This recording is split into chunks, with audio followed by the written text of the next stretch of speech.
The chaos of O'Hare's K terminal was a symphony of stress, but for one passenger, it was about to become a nightmare. A gate agent's sneer, a privileged couple's lie, and 2 security officers high on their own authority.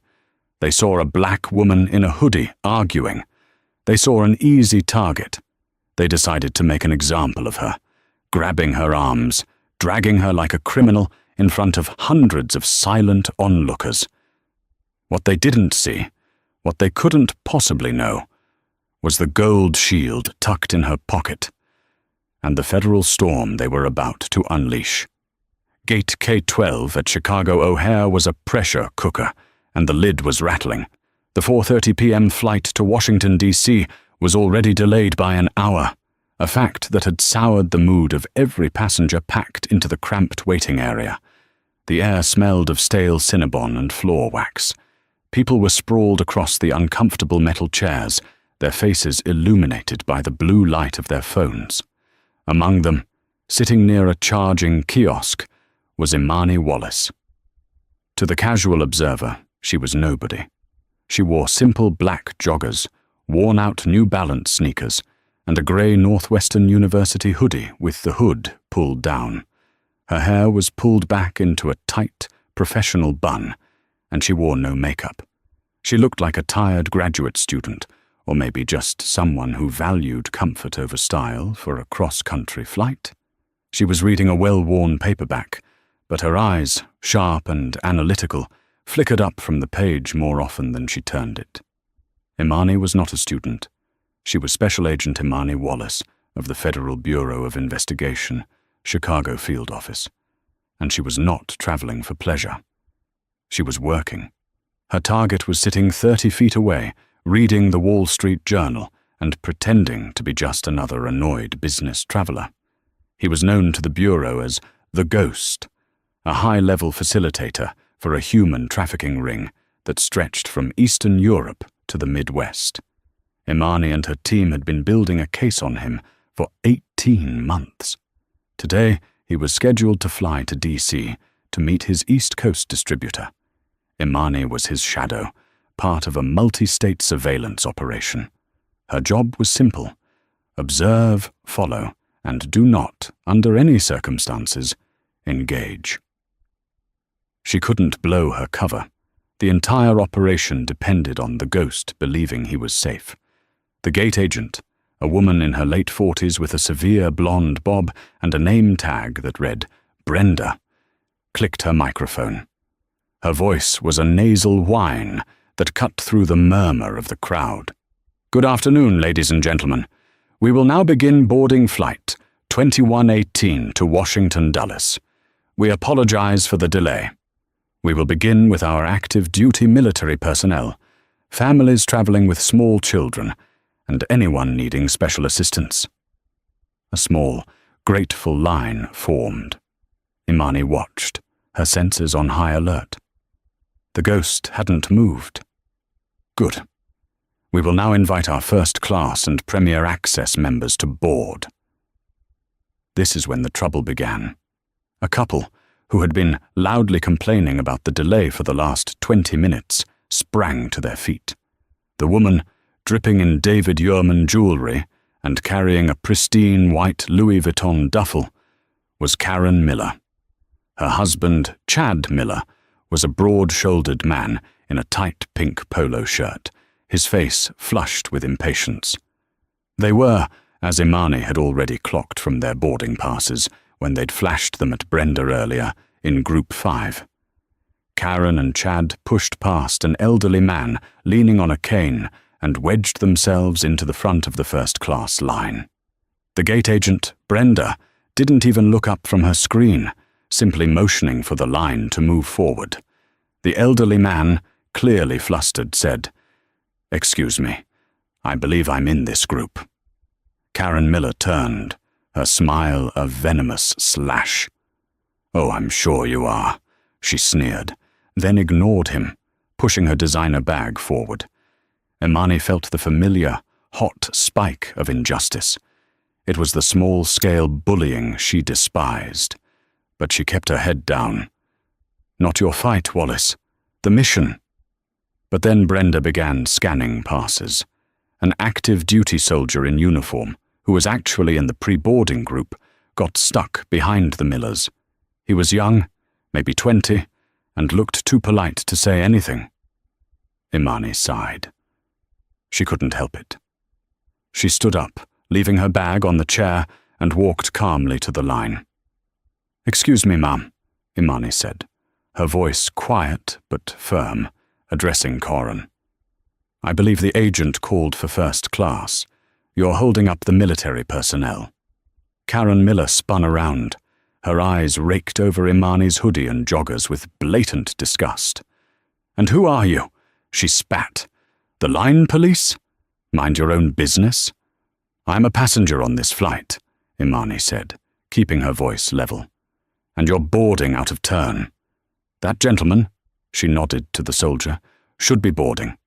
We're Premier Access," Chad Miller boomed, stepping in front of his wife. He was a full foot taller than Imani. He puffed out his chest, a classic intimidation display. "So why don't you go back to your seat in the back of the plane and shut up?" This commotion finally got Brenda's attention. She looked up, not at the Millers, but at Imani. Her eyes narrowed. She saw exactly what the Millers saw. A black woman in a hoodie, causing trouble with her valued customers. "Ma'am," Brenda said, her voice dripping with condescension. "Is there a problem here?" "Yes," Imani said calmly. "These passengers are in Group 5. They cut the line. You should be boarding this soldier." Brenda's face tightened. "Ma'am, I will handle the boarding process. These passengers are my customers. You, however, are creating a disturbance. Please step out of the line." "I'm not in the line," Imani replied, her patience thinning. "I'm just asking you to follow your own airline's policy." From the corner of her eye, Imani saw the ghost look up. His gaze lingered for a second too long. "No." No, Imani immediately tried to disengage. "You know what? Never mind. It's not important. My mistake." She turned to walk away, but it was too late. Karen Miller saw weakness and pounced. "Oh no, you don't!" Karen shrieked, her voice suddenly piercing. "You don't get to harass us and just walk away. She threatened me. She threatened my husband." This was a blatant, shocking lie. The entire gate area went silent. Everyone was watching. "She put her hands on me," Karen yelled, clutching Chad's arm. "She tried to push me." Chad, seeing his opening, roared, "Yeah, I saw it. She shoved my wife." Imani stopped dead. She turned, her hands raised slightly, palms open. "That is absolutely untrue. I never touched you." But Brenda was already on her walkie-talkie, her face a mask of furious self-importance. "Security to gate K12. I have an aggressive passenger, physically assaulting another. I need removal. Immediately." Imani felt a cold dread settle in her stomach. Across the room, the ghost slowly folded his newspaper. He was watching. The mission was evaporating. The lie hung in the air, thick and toxic.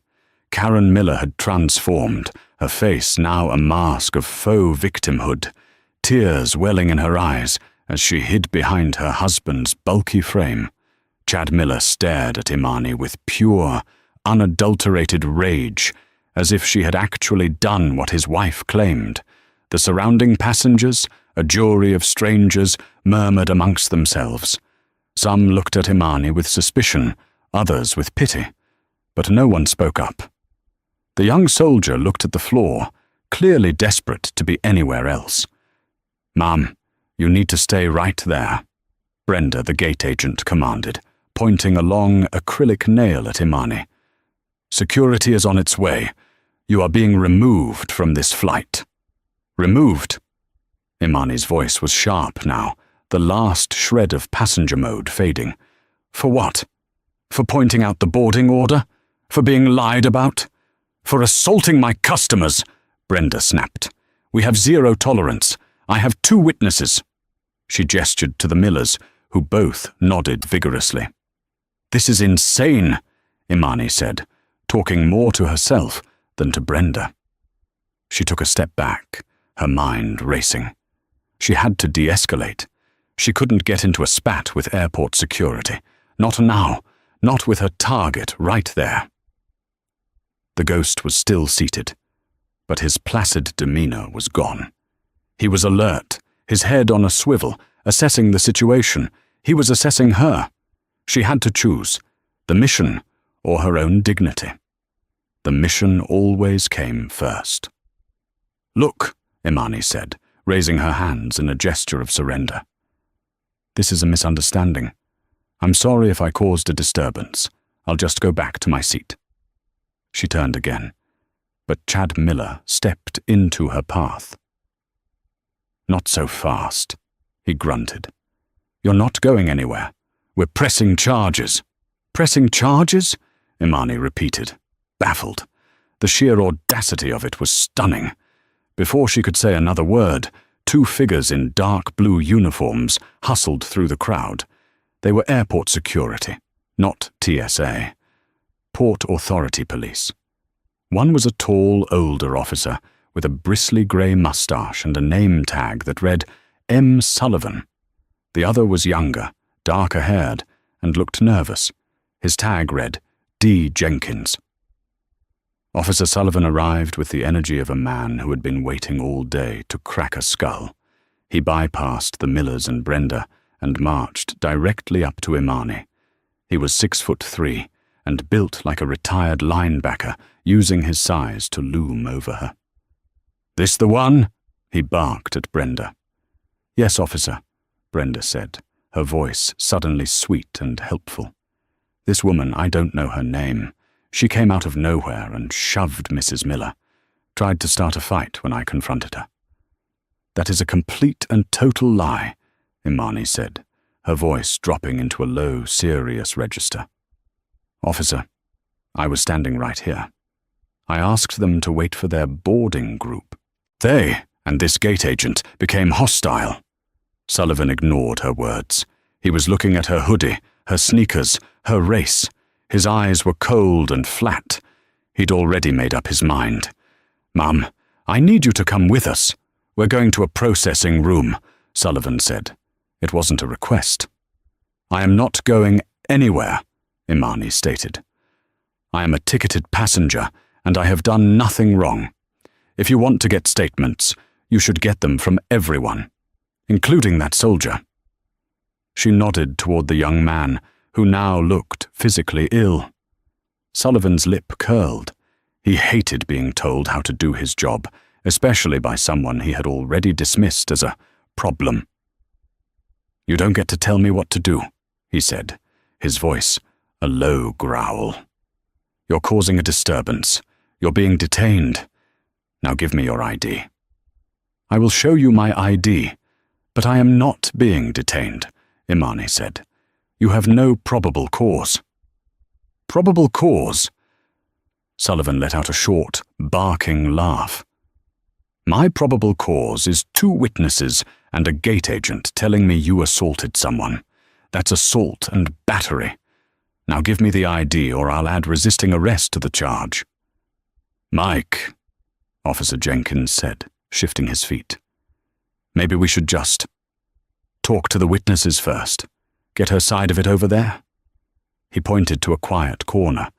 "We'll get her side of it in the holding cell, rookie," Sullivan snapped, never taking his eyes off Imani. "Last chance. ID. Now. Or we do this the hard way."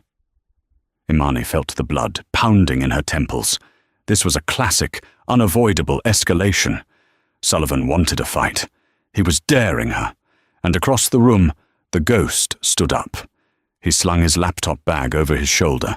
He began to drift, slowly, not toward the gate, but toward the terminal exit. He was bolting. The commotion had spooked him. He thought Imani might be law enforcement. Or worse, he just saw a perfect opportunity to vanish while security was occupied. Imani's heart hammered against her ribs. The mission, The mission. She had no choice. She couldn't let him walk. She had to blow her cover. "Okay," Imani said, her entire demeanor shifting. The tired student vanished, replaced by cold, hard authority. "Everybody calm down. Officer Sullivan, you need to listen to me very carefully." "I'm done listening," Sullivan snarled. He reached out and grabbed her left arm, his fingers digging into her bicep. "You're under arrest." The moment Sullivan laid his hands on her, Imani's training kicked in. She didn't fight. She didn't pull away. She rooted herself. She became a 140-pound anchor of muscle and bone. Sullivan tugged, expecting her to stumble. She didn't budge. "Get your hands off me," Imani ordered. Her voice was no longer a request. It was a command. The shift in her tone, the sudden, unshakable confidence, only enraged Sullivan.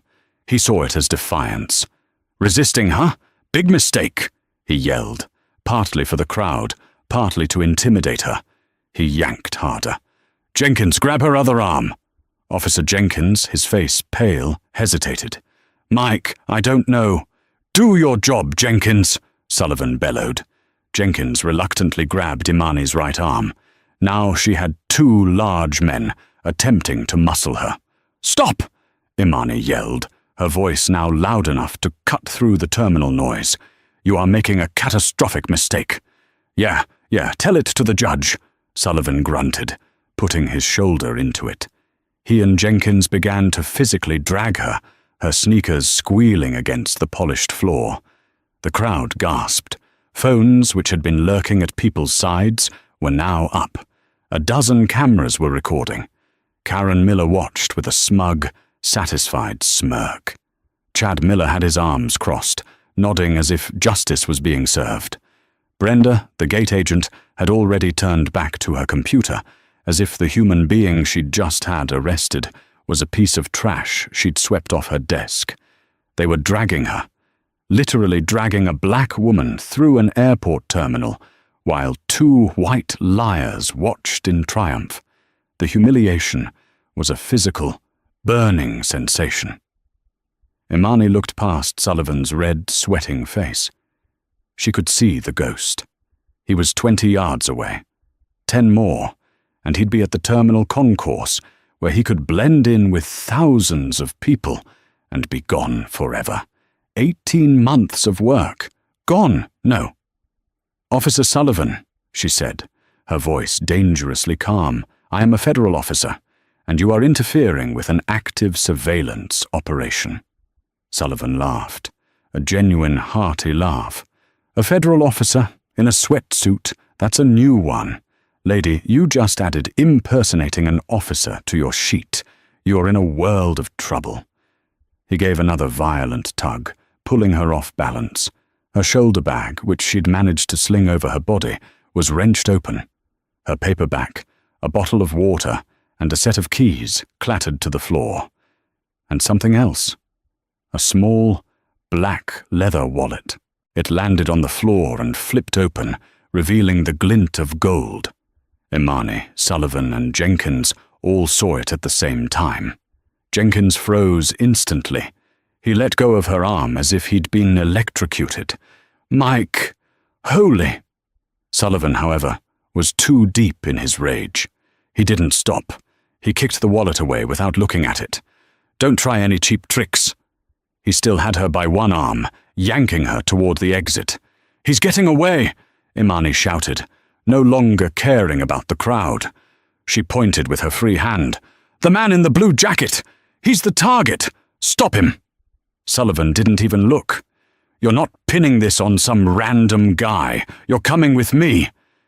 He had dragged her almost to the jet bridge entrance, away from the main crowd.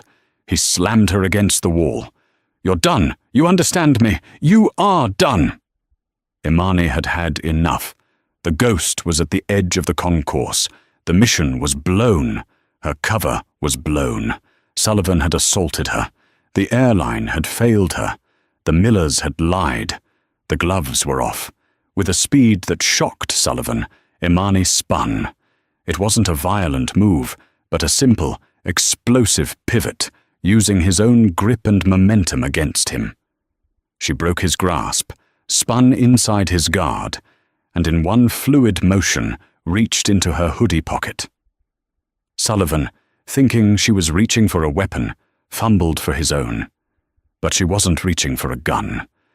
She pulled out her other badge holder, the one on her person. She snapped it open and thrust it into his face. The gold shield of the Federal Bureau of Investigation, with the eagle and the words U.S. Department of Justice gleaming under the fluorescent lights. Special Agent Imani Wallace, FBI. Her voice was not a shout. It was a sonic boom. It echoed in the small space. You just assaulted a federal officer. You just interfered with a multi-state human trafficking investigation. And you just let my suspect walk. The silence that followed Imani's words was more deafening than the airport chaos. Officer Sullivan, who had been a moment from tackling her, froze. His eyes, wide with disbelief, slowly focused on the badge. He wasn't looking at a problem passenger anymore.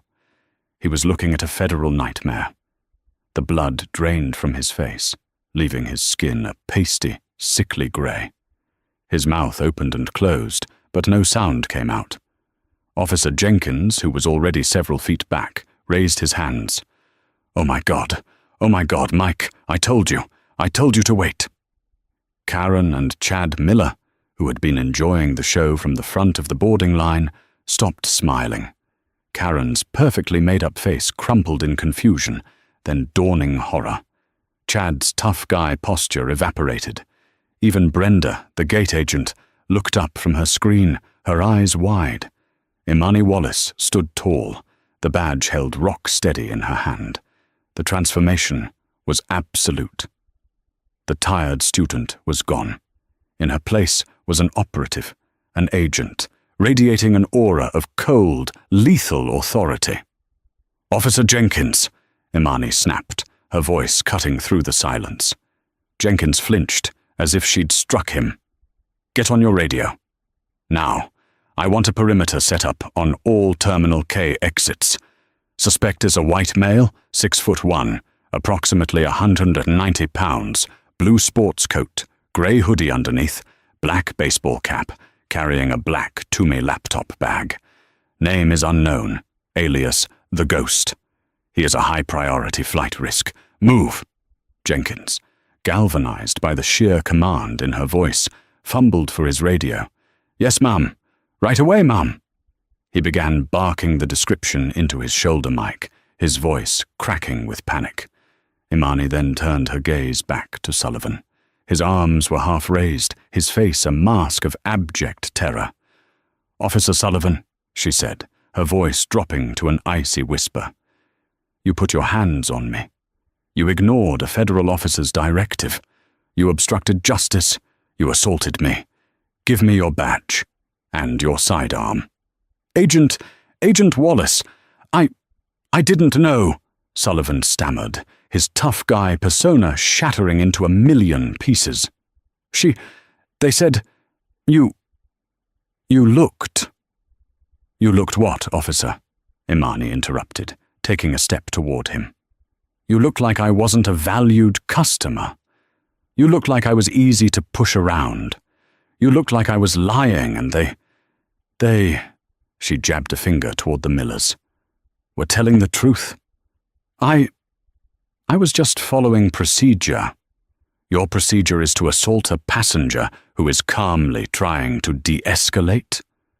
Your procedure is to believe a blatant lie from a woman in diamonds and ignore the woman in a hoodie.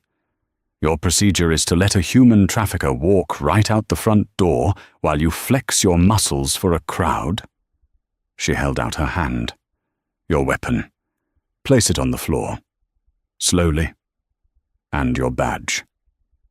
Now." With trembling hands, Officer Sullivan unholstered his Glock and placed it on the ground, kicking it toward her. He then slowly, agonizingly, unclipped his badge from his belt and handed it to her. The humiliation was total. He was disarmed, literally and figuratively, in front of the very crowd he'd been performing for. "Stand against that wall," Imani ordered. "Hands behind your back." Sullivan, his eyes glassy, did exactly as he was told. He was broken. Imani then turned, her eyes landing on the three people who started it all: Brenda, Karen, and Chad. She stalked toward them. Brenda physically recoiled behind her podium. "You," Imani said to Brenda, "shut down this gate. Nobody gets on that plane. Nobody leaves this area. This is a federal crime scene." I can't," Brenda stammered. "The flight. I'll be fired." Imani flashed the badge so close to Brenda's face they almost touched. "You will be fired and prosecuted for interfering with a federal investigation if you do not lock that jet bridge door and call your supervisor in the next 10 seconds. Do you understand me?" Brenda, her face white, nodded and frantically started hitting buttons on her console. Finally, Imani turned to the Millers. Karen was trying to blend into the wall, her Louis Vuitton bag now clutched to her chest like a shield. Chad was attempting to look invisible. It didn't work. "And you too," Imani said, her voice soft, which was somehow more terrifying than her yelling. "Pressing charges, were you?" "It was a misunderstanding," Chad blurted out, trying a placating smile. "We were just, things got heated. Our mistake. We'll just be on our way." He reached for his wife's arm, intending to slip away into the crowd. "You're not going anywhere," Imani said. "You're not going to DC. You're not going home. You're coming with me." "Now wait a minute," Chad said, his bluster returning slightly. "You can't arrest us. We're the victims." He pointed at Imani, then realized his mistake. "I mean, you filed a false report," Imani said, ticking off the charges on her fingers. "You lied to a gate agent. You then repeated those lies to a Port Authority officer, causing him to assault me. And in doing so, you created a diversion that allowed a federal fugitive to escape. That is, at minimum, interfering with a federal investigation. That's a 10-year minimum felony. So yes, I can arrest you. And I am." Imani pulled her phone from her pocket. She hit a single number on her speed dial. "This is Special Agent Wallace," she said into the phone. "I have a 1099. Officer down. No, I am not injured. I am at O'Hare, Terminal K, Gate K12. I have 2 Port Authority officers who have interfered with the operation. One is disarmed and detained. The target, Ghost, is in the wind, last seen heading for the main concourse. I need a full Chicago PD perimeter, and I need an arrest team. Fast. I have 2 civilian suspects in custody for interference. Their names are Karen and Chad Miller." She hung up. She looked at the Millers. Their faces were the definition of life-ending panic. "You two," she said, pointing to the wall next to Officer Sullivan. "Hands where I can see them. Wait for my colleagues. They'll be here in 5 minutes, and they won't be as polite as I've been." The 5 minutes that followed were the longest of everyone's lives. The passengers at Gate K12 were held in a stunned, silent tableau, all filming the scene. Officer Jenkins was still on his radio, coordinating the terminal-wide search, his voice strained. Officer Sullivan was sweating profusely, staring at the floor, a broken man. Brenda, the gate agent, was on the phone with her supervisor, crying, and the Millers, they were shaking. Karen's fake tears had been replaced by very real, mascara-streaked sobs of terror. Chad looked like he was going to throw up. Then, the real FBI arrived. They didn't come in with sirens, they came in quiet. 4 men and 2 women, all in sharp, dark business suits. They moved through the crowd like sharks. Their leader, a tall, imposing man with graying temples, was Special Agent in Charge, SAC, Reynolds, Imani's boss. He walked straight to Imani, his face grim. He didn't look at Sullivan, the Millers, or anyone else. "Wallace, you okay?" he asked, his voice low. "I'm fine, boss," Imani said, handing him Sullivan's badge. "Just peachy." "Target?" "Gone," Imani said, her voice laced with fury. "This mess gave him the window. Jenkins has PD locking down the exits, but he's the ghost. He's gone." Reynolds cursed under his breath. He then turned, and for the first time, surveyed the scene. He looked at Sullivan, then at the Millers. "These are the officers. Sullivan was the aggressor. Jenkins tried to de-escalate," Imani reported. "And they," she nodded to the Millers, "are the ones who started it. They lied. Said I assaulted them. Created the diversion." Reynolds nodded. "Take them." Two of the agents stepped forward and, with practiced, no-nonsense efficiency, put Chad and Karen Miller in handcuffs. "Wait!" Chad yelped, as the cold steel clicked around his wrists. "This is a mistake. I'm Chad Miller. I'm a vice president at Braxton Logistics. You can't do this!" At the mention of Braxton Logistics, SAC Reynolds and Imani locked eyes. A jolt of electricity passed between them. "Braxton Logistics," Reynolds repeated, his voice suddenly very, very interested. "Yes," Chad said, thinking this was his key. "We're a major shipping partner for the city. Call my lawyer. This is insane." Reynolds looked at Imani. "Get them out of here. Take them to the field office, not the Port Authority. Ours. And put them in separate interrogation rooms." He then turned to one of his agents. "Get me everything we have on Braxton Logistics, now." As the Millers were led away, with Karen wailing, "My bag! My Louis Vuitton! You can't take me!" Imani turned back to her boss. "Boss? Braxton Logistics? We've been looking at them for 6 months as a potential shipping front for the Ghost's European counterparts," Reynolds said grimly. "We thought they were just a piece of the puzzle, a possible link." Imani's mind was on fire. The diversion. What if it wasn't random? Reynolds' eyes hardened. "You think they knew? You think they created this scene on purpose to help him escape?" "They were in Group 5, boss. They shoved their way to the front. They lied, loudly, about me assaulting them. They escalated at every turn. They goaded me. They goaded that cop." Imani looked over at Sullivan, who was now being quietly spoken to by another agent. "It was too perfect," Imani whispered. "They didn't just stumble into this. They created it." The full, horrifying picture was becoming clear. This wasn't just a case of entitlement and prejudice. This was a criminal conspiracy. Karen and Chad Miller weren't just two obnoxious passengers. They were part of the ring. They were there as decoys, and Imani, by trying to enforce a simple rule, had walked right into their trap.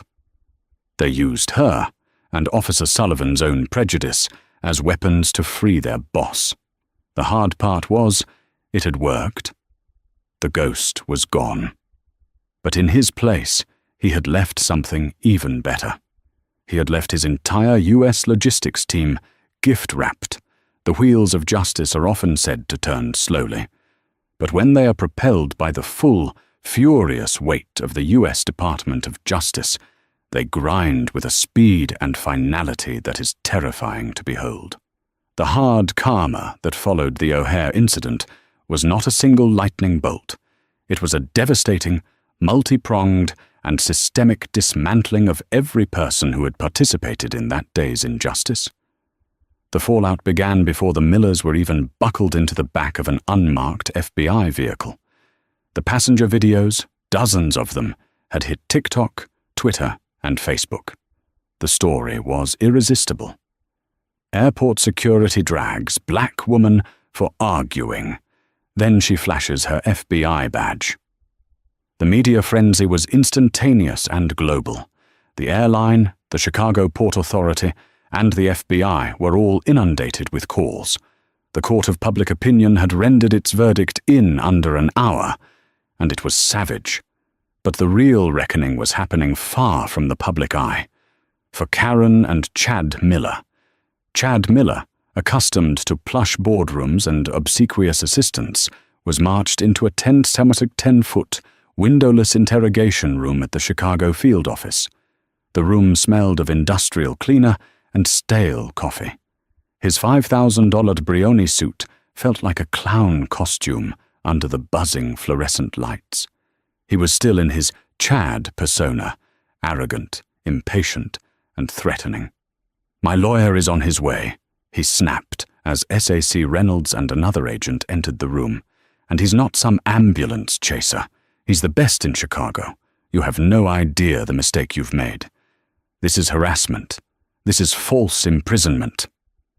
Reynolds sat down calmly, placing a thin, nondescript folder on the metal table. He didn't open it. "You're right, Mr. Miller," Reynolds said, his voice flat. "We should clear this up. We're not detaining you for what happened at the airport." Chad paused, his prepared speech dying on his lips. "What? Then what? That's the only... We're detaining you," Reynolds said, leaning forward, "for your work at Braxton Logistics. Specifically, your relationship with a network of Eastern European shell companies. We've had a flag on your shipping manifests for 6 months. We just couldn't find the US coordinator, the man who was personally signing off on the fraudulent import forms, the man who was facilitating the entire US operation for the Ghost." The blood didn't just drain from Chad's face, it vanished. He turned a waxy, translucent grey. The VP bravado evaporated, replaced by the raw animal panic of a cornered rat. I don't know what you're talking about," he stammered, but his hands were shaking so violently he had to hide them under the table. "You don't?" Reynolds asked politely. "You didn't text the Ghost an hour before the flight. She's here. I think it's the one we talked about. We're on it." Reynolds had no such text. He was bluffing, a shot in the dark based on Imani's new theory. Chad's face, a sudden, gasping, open-mouthed horror, told him it was a direct hit. "Your little performance at the gate?" Reynolds continued, his voice dropping to an icy whisper. "It wasn't random. It was a plan. You knew she was surveillance. You didn't just stumble into creating a diversion. You are the diversion." Chad broke, a full, complete, and pathetic collapse. He began to sob, his body heaving. "It was just a favor. He said he just needed a distraction. I move the containers. I don't ask what's in them, I just move them." In the room next door, Karen Miller was taking a very different approach. She was playing the victim to the hilt, this time in front of Special Agent Imani Wallace herself. "This is outrageous!" Karen shrieked, her face a mask of indignation. "I am the victim here. That officer, Sullivan or whatever, he was just doing his job. You were the one causing the trouble. I am going to sue you. I am going to sue the FBI. I am going to sue the whole airport." Imani sat opposite her, perfectly still. She had not said a word, simply letting Karen exhaust herself. When the tirade finally wound down, Imani leaned forward. "Do you know what the mandatory minimum sentence for conspiracy to commit human trafficking is, Karen?" Imani asked, her voice quiet. Karen laughed, a brittle, ugly sound. "That's absurd. What does that have to do with me?" Imani slid a single photograph across the table. It wasn't of the Ghost. It was of a terrified-looking teenage girl with braces, huddled in a blanket at a Texas recovery center. "This is Anya," Imani said. "She's 16. She was found 3 months ago in a Braxton Logistics container at the port of Houston, listed on the manifest as auto parts." She said the man who locked her in the container was American. He was wearing a pink polo shirt and a very expensive watch. He was on the phone with his wife, who he called Car Bear, complaining about the cargo delaying his flight. Karen's face went blank. The blood, the life, the smugness, it all drained away, leaving a hollow, terrified shell. She looked at the door, then at Imani, her mouth opening and closing.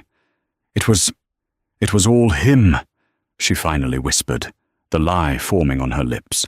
Chad, it was all Chad. I didn't know anything. I just go where he tells me. I'm a victim, too. It didn't matter. They both sang. They turned on each other and on the ghost, desperate to save themselves. The result? Chad Miller, faced with a mountain of evidence from his own servers, pled guilty to his role as the U.S. head of the trafficking ring. He was sentenced to 25 years in a maximum security federal prison. Karen Miller, for her active role in the conspiracy and for filing a false report against a federal officer, was sentenced to 12 years. Their assets, their suburban mansion, their luxury cars, and every last David Yurman bracelet were seized by the federal government to be paid out to a victims' restitution fund. For Officer Mike Sullivan, Officer Sullivan's day of reckoning came 2 weeks later. He was immediately suspended without pay, but he still swaggered into his Port Authority disciplinary hearing, convinced he was the victim. He had his union rep. He had his 22 years of service. He had his procedure. I was following procedure, he stated, his voice full of righteous anger. The passenger was non-compliant and aggressive. I had 2 credible witnesses. I acted to maintain order and protect the public. The board chair, a tired-looking deputy chief, just nodded. Officer Sullivan, we appreciate your statement.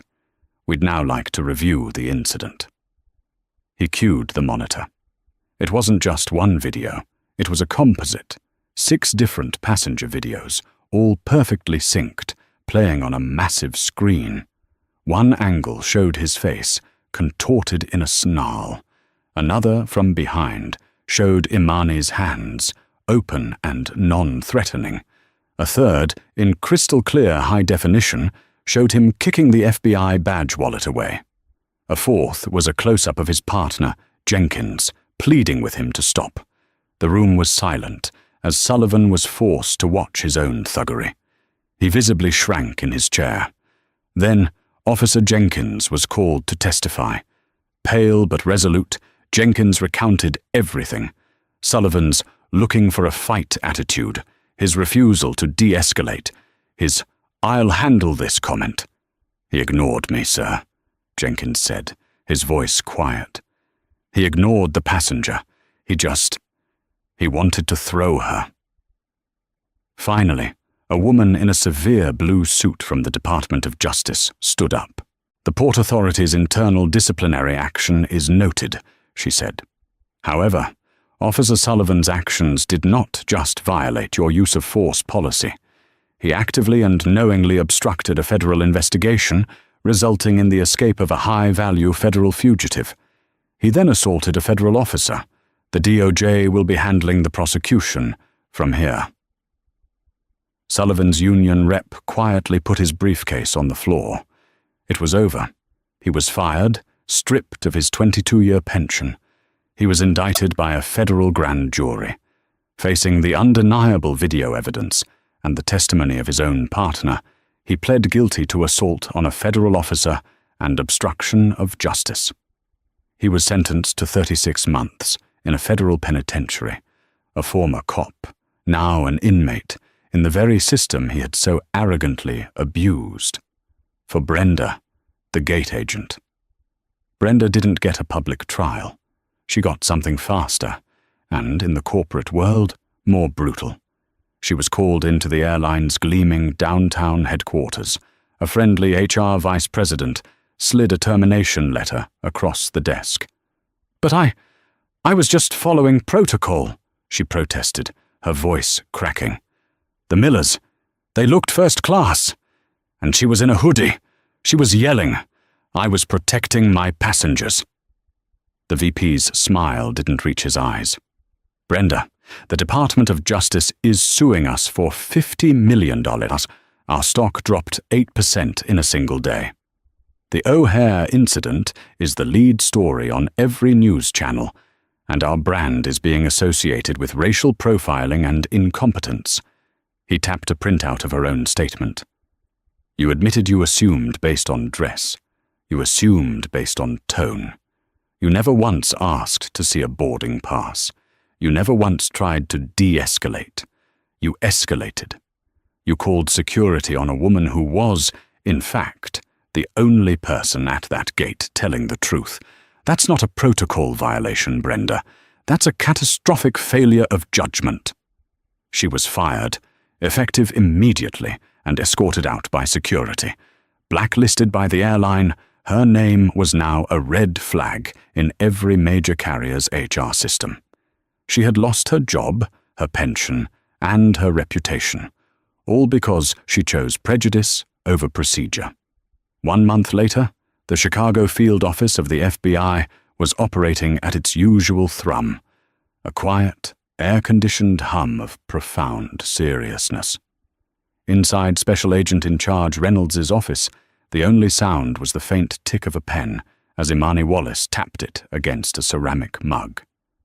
The window to her left overlooked the grey concrete canyons of the city, a view she usually found calming. Today, it just looked like a maze. On the wall opposite her was the board. It was a massive, 6-foot-wide white board, a spiderweb of photos, names, locations, and arrows drawn in red and black marker. It was the entire ghost human trafficking network, or at least what they had known of it. A month ago, it had been a map of questions. Now, it was a ledger of wins. Dozens of faces were crossed out with thick, satisfying slashes of red.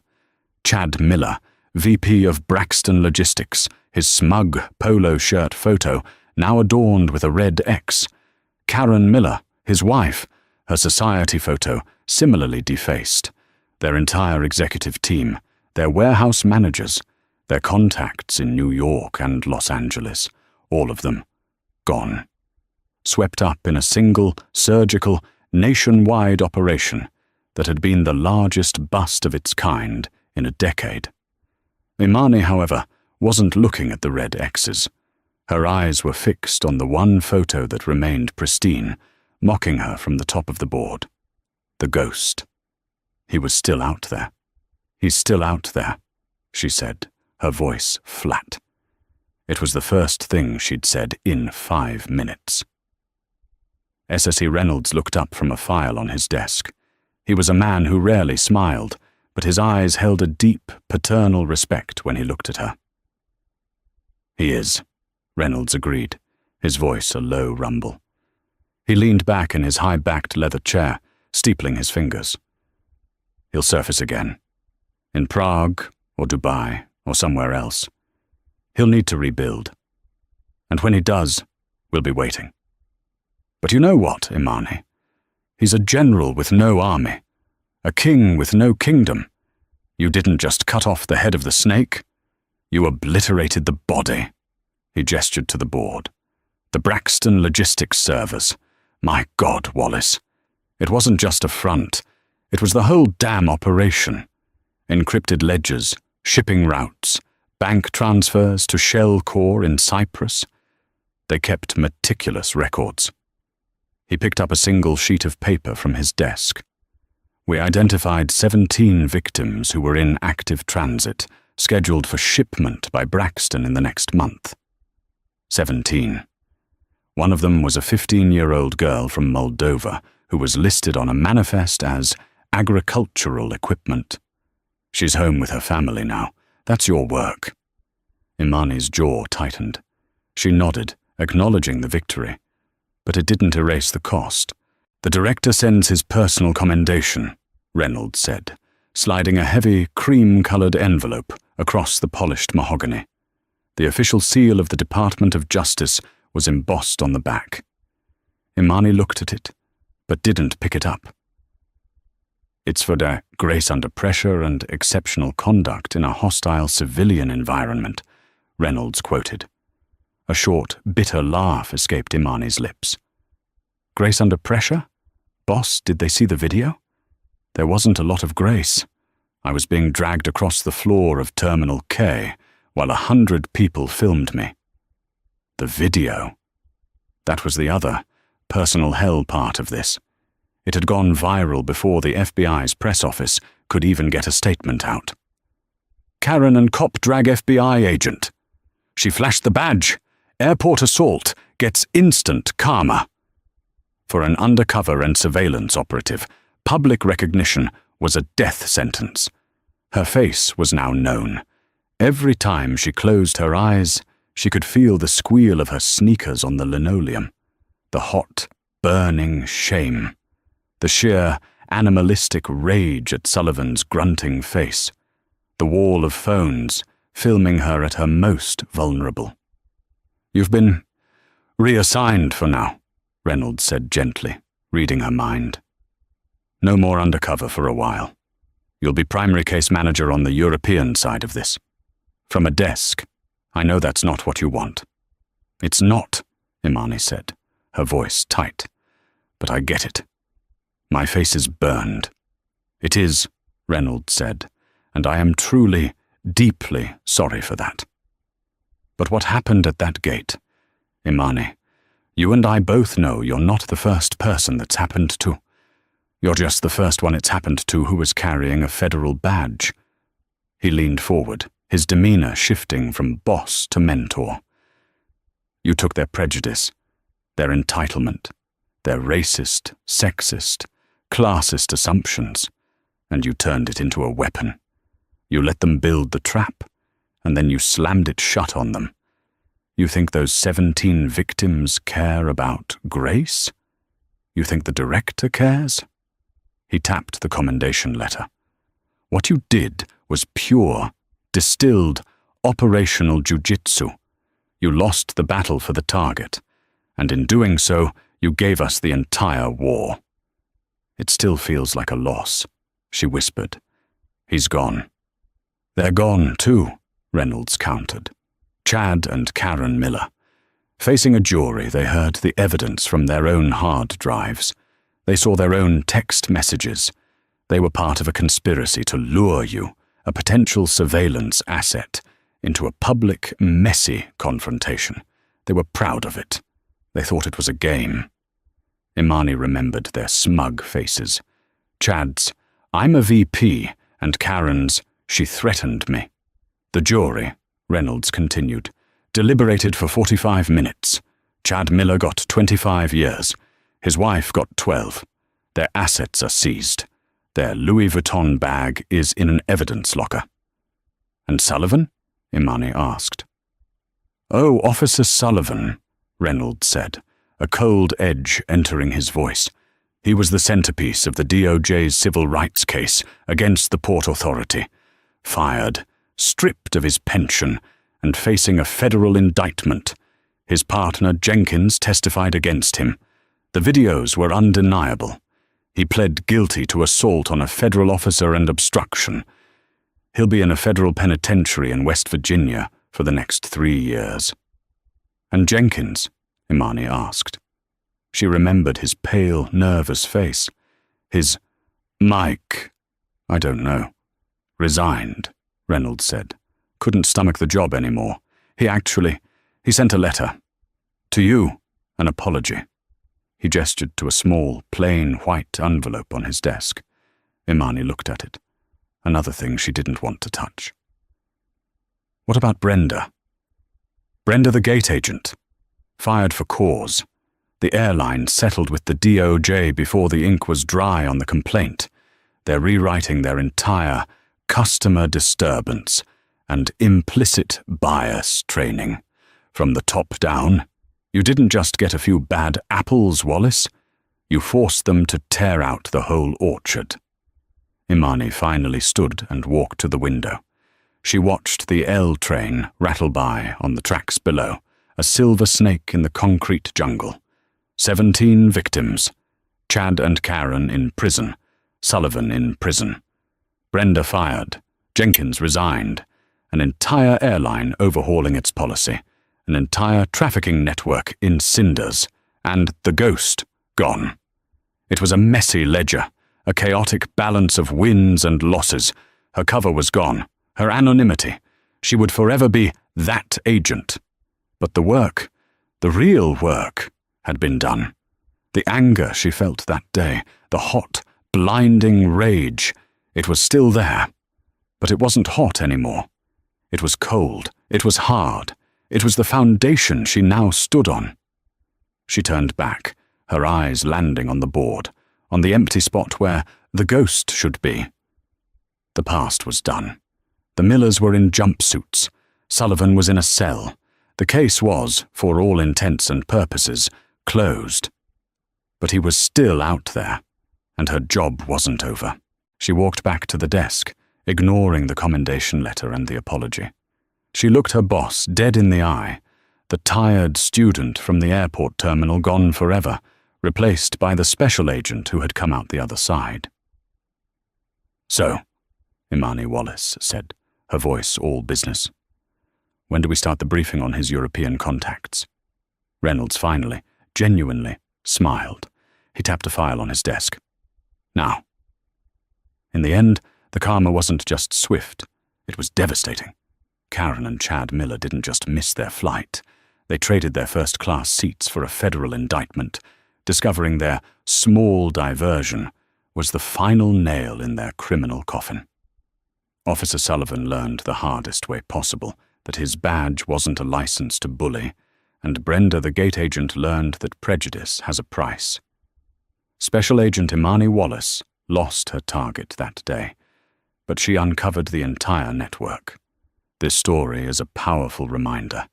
You never know who you're talking to, and assumptions based on what someone wears or the color of their skin can be life-altering. What did you think of Sullivan's karma? Was it enough? Let me know your thoughts in the comments below. And if you love stories where entitlement meets justice, make sure to hit that like button. Share this with everyone you know. And please subscribe for more true life karma and incredible stories just like this one.